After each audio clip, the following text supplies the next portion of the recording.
Hello and welcome to Business Matters. My name is Laura Nowlin. I'm with CS Now Staffing. I'm really excited to be here today with my guest, who's a really good friend of mine, Rosa Lucero. So, welcome, Thank Rosa, to you. our show. Thank you for Really having appreciate it. me. Absolutely. So, I want us to talk to the audience a little bit about, where you came from originally. How did you get to Nevada? Let's talk a little bit about your story on how you got into banking, right? Okay. And then let's talk a little bit about your bank. And then after that, we'll go to commercial and then come back in and we'll talk about the nonprofit organization. How does that sound? That sounds great. All right, so stay tuned. All right, Rosa. So where are you originally from? Well, I was born and raised in Los Angeles, California. I moved to Las Yeah. Vegas after my husband and I got married. We Okay. moved here in January of '93. Mm-hmm. So I've been here over 30 years now. So Wow. this is home for us. Yeah, definitely. I started at Cal State Dominguez Hills and then graduated at UNLV. And I started my first job right out of college was at US Bank. Okay. At that time, US Bank Mm-hmm. was expanding, they were growing, and they were looking for college grads without experience just to train. And I applied and I was hired. And I worked with them for about 9 years and then moved to Nevada State Bank. And I've been with Nevada State Bank almost 20 years now. 20 years. She's actually, Rosa and I met back, I want to say, with the Latin Chamber of Commerce. That's correct. We had helped launch the ambassador program that they had. Yes. And so I'm going to say maybe it was what, 2011 or 2012? Yes. About then. Yes. And Over we've 10 years actually, ago. yeah, we've been friends ever since then. I remember when I was ready to start my business and we actually had lunch together and we were trying to brainstorm on how I can actually start my own staffing company. And then after that, once I started it, you actually helped me through the banking side. So you've Yes. been my banker for all these years. It's really good to get to know your banker. You want to know, right? You want them to know you and you want to know them. Right. Right. Right. Yeah. So then we started with, at that time, you helped me put together a credit line, right? Are you guys still doing that? Yes, we are. But just to give a little bit of background about Nevada State Bank, Nevada State Bank is one of the oldest banks here in the state of Nevada. We've been here over 60 years. We are part of Zions Bancorp, which is a very large national corporation. We have affiliates in different states, in Utah, California, California Bank and Trust, Vectra, Amagi, and many other affiliates. But we are here in Nevada over 60 years, and we That's a are long time. we're a community bank, very community oriented, very business oriented as well. And when you and I met, that's why I was able to connect you with different options and to help you start your business. Right. And that, you don't see a lot of banks wanting to help startups. And so it was really nice to be able to get a community bank to be able to assist me. And then with you knowing my story, because you actually started the process, I want to say, with my resume. That's correct. That's correct. That's wild, right? She started with my resume. She's like, "Give me your resume. Let me see what I can do for you." Right. That, and then so that's what we like to, we're a resource for everyone. And when we meet with a customer, we want to help them as much as possible. If we're not able to help them at the moment, we always come up with a plan. When can, what we give you a plan, things that you need to do to get you to that, to where you want to go, to that approval, if it's a loan or whatever it is that you need. Or we partner with resources, different resources that we have. And in this case, I partner with our resource in Amagi, and we were able to give you that line of credit to help you start that business. Right, right. And that was back in 2014, October 2014, when I actually started my company and you were able to assist me. So I'm very grateful for that. And I'm really excited actually to have you on the show and to share you with the world, not just me. I don't want to keep her to myself. So what's the best way of getting a hold of you at Nevada State Bank? You can reach me by my email or my cell phone number. Okay. Or if you go to our website, there's also a link to connect with me as well. Okay, and we'll actually put that on the video in the area so you can actually grab it from there, her phone number, and be able to get a hold of Rosa. What's the best way of someone either thinking of starting a business or maybe they've already started a business? What do you like? Give them advice as to what's the best way of them approaching you. Is it to maybe invite you out for coffee, or is it, what do you recommend? I recommend reaching out by phone. You can schedule an appointment based on our conversation. I can involve other partners, other resources. But that's the best way to reach me, by phone or email, and then we can discuss what your goals are, what what your business is about, and then we can schedule the next steps, which would most likely be an in-person meeting or an online meeting. And what if there's startups? The same thing with startups. Okay. I would go over their list of things that they need, so they can come prepared to the meeting, or sometimes it's easier if they email me the information they already have, so I can review that before our meeting, so I can be prepared. Now, I know one thing about Nevada State Bank is that you guys volunteer quite a bit around the community. I know that you sponsor a lot of different events. You do quite a bit, because I know that I was able to also take Edge, right, with the Vegas Chamber of Commerce, and there was a representative from Nevada State Bank that came in and was actually teaching the course. Right. Yes, Nevada State Bank. Since we've been in this community for over 60 years, we've always been very involved with the business community, with a lot of nonprofits. We support a lot of different organizations, a lot of different events. The bank, our executive administration support the employees, because they encourage us to volunteer, to get involved in the community. It's one of our main goals. They want us out there, so they're very supportive when we get involved with other nonprofits. So yes, the bank is very committed to helping the community. Right now, a lot of people are scared of what's happening with the stock market, and you can tell me, like, Laura, I don't want to talk about that, and that's okay. Right now with the stock market, how is that impacting your business world, right? On how you're being able to right now process loans. Is it impacting you at all? Well, right now we hear from a lot of business owners. They're concerned, the current rate environment, the current stock market, and it's an election year. And a lot of times we hear from customers, they want to hold off a little bit until after the election, or Right. after rates start decreasing. So we do see that, but we also see a lot of people that are just come across great opportunities where they just cannot pass that up, and they're still buying buildings. Their business continues to grow, so they need that equipment. So they're still getting equipment lending. They're still getting working lines of credits, because again, their business is still busy, and they want to continue growing. So we see a little bit of both, where some people are kind of concerned, they want to hold off, and then we see those that just have great opportunities, they just want to move forward now. It's something interesting that you stated, is that you brought it to my attention. It's an election year. And so I go back to my question that I typically ask: do you believe that politics, right, impact a business? It does. It does. It impacts us on decision making, right? It impacts us on bills that are going to be passed that could impact a small business community. So as much as we want to keep politics away from business, you can't. And that's why this show is called Business Matters, because business does matter. So let's talk a little bit now about the venture with Nevada Hispanic Business Group. When we met back in about 2012 or so, we were involved with a nonprofit. We got to be able to kind of experience our personalities, right, on what we wanted to do. And I truly felt, along with many other people in our community, that there was a need to really start a nonprofit organization to help bring the Hispanic small business entrepreneur together with the non-Hispanic entrepreneur together. And that's how actually Nevada Hispanic Business Group was born in January of 2015. And since then, you guys actually were part of the nonprofit that we launched.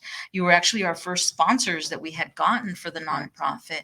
And here we are now in 2024. And Rosa actually still sits on the board of directors. And so tell us a little bit about the nonprofit, and, why you even took this position, number one, why join the nonprofit. And this was back in, like I said, 2015. Right.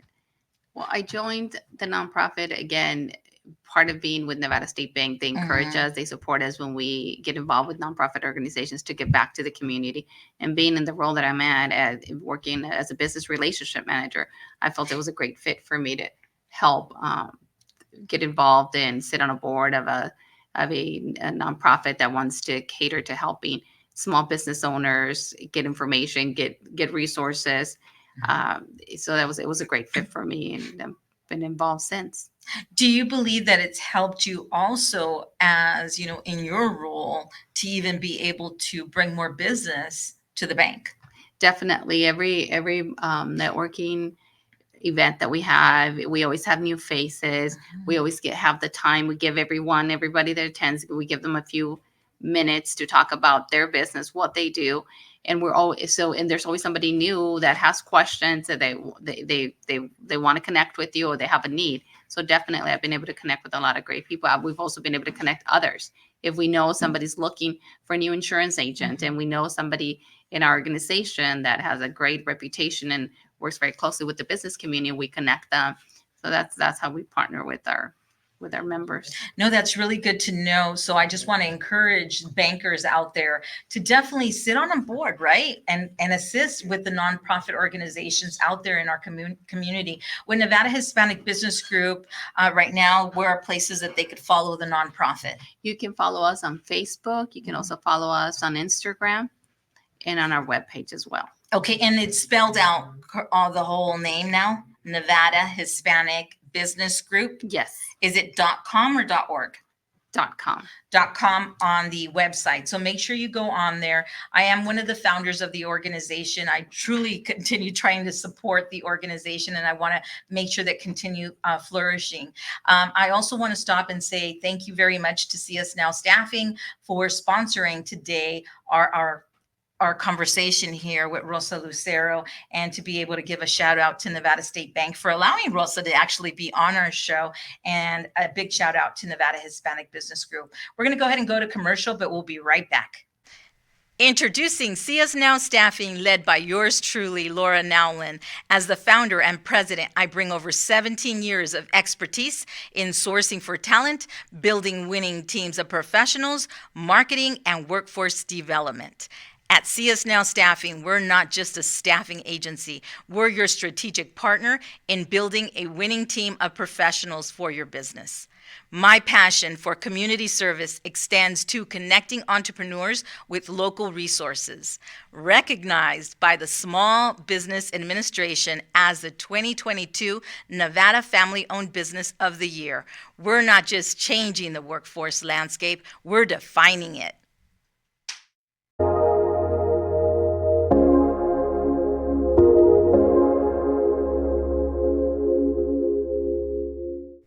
Hi folks, this is Matt Jackson Jr. from Cybersecurity Awareness TV. I want to invite you and your family, your friends, and everyone to join us here on WWDV TV, where we have a plethora of shows and interesting information that you could use today. We'll see you then, folks. Have a good one.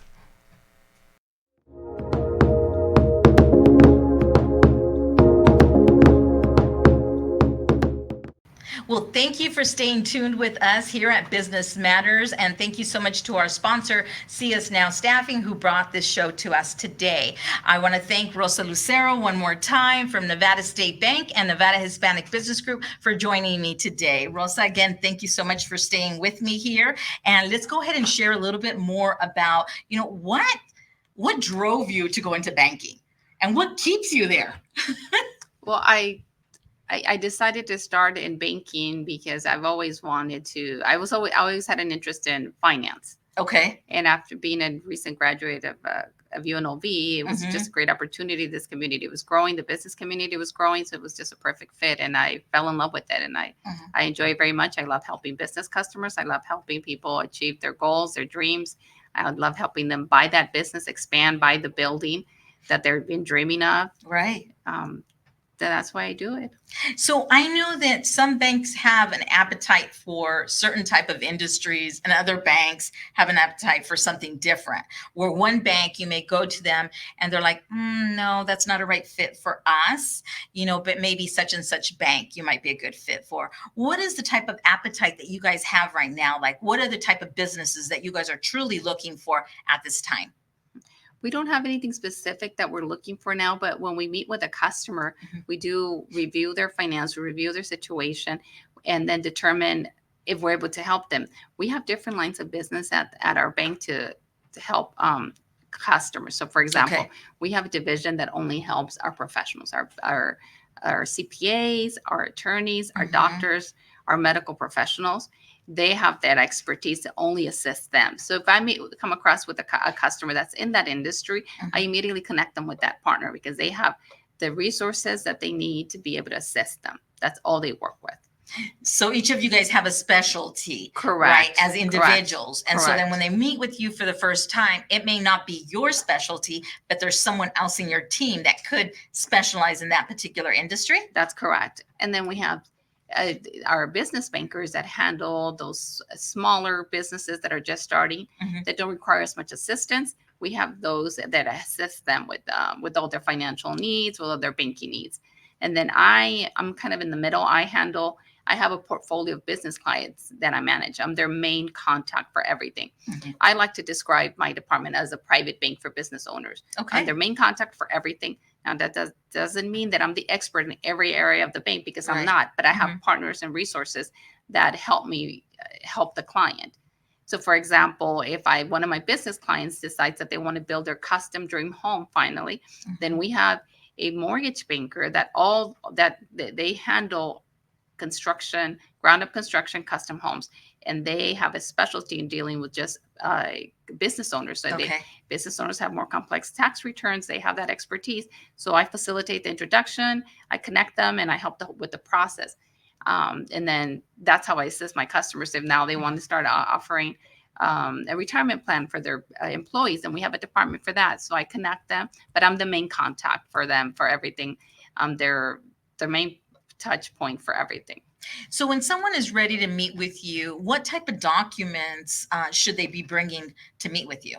Like if they've already started their business, they have it in place, what are you going to need in order for them to actually even open up a bank account with you guys? So if the interest is just opening a banking relationship with services, then all I would need is their entity documents, like list of officers, articles of incorporation, operating agreement. But if there's any lending needs, then I would prefer to get some financials up front, just review them and be well prepared for our meeting. If it's possible. It's not always possible. Sometimes they just want to meet with you in person and then discuss their plan, and that's fine too. What is your level of expertise with credit lines, Rosa, with your bank? Well, I've been working with lines of credit since I started with the bank for many years. Many years. What is the best advice that you can give someone when they're using a credit line? Because I know, like, let's say they have a $25,000 credit line. They're just starting off. How should they use it? So then that way, when they go back to you to have the credit line increased, what are you going to be looking at? Well, what the main thing here is that we want to make sure that the line of credit revolves, because it is a line of credit. Revolves. So we want to make sure the client is using it, paying it, using it, paying it. We don't want to see it just sitting at stagnant, or at a maxed out at the full amount, and you're just paying the interest. No, because the purpose of a line of credit is it's a working capital line, right? You pay it, use it. It helps you to fill in the gap in the receivables time. So you need to use it and pay it back, and you make sure that you pay it on time. Right. So then if someone is using the credit line and they've maxed it out, but they are making payments besides just the interest, but then they're still using the credit line and they never bring it back to zero, how does the bank view that? It depends on the line of credit, but most of the line of credits come with a 30-day rest period. 30-day rest period. But it varies. So not every loan, because every customer is different. But a lot of times it does include a 30-day rest period, because we want to make sure that the customer actually pays it off at one point. Right. The rest period. But again, it depends. It varies depending on the line of credit. And so you guys are also SBA approved lenders. Correct. We're an SBA preferred lender. Preferred lender. And what does that mean? We're able to we work directly with the SBA, and we have the expertise to help customers. Every year we receive awards from the SBA as a top lender, year over year. And so the SBA is not giving the loan.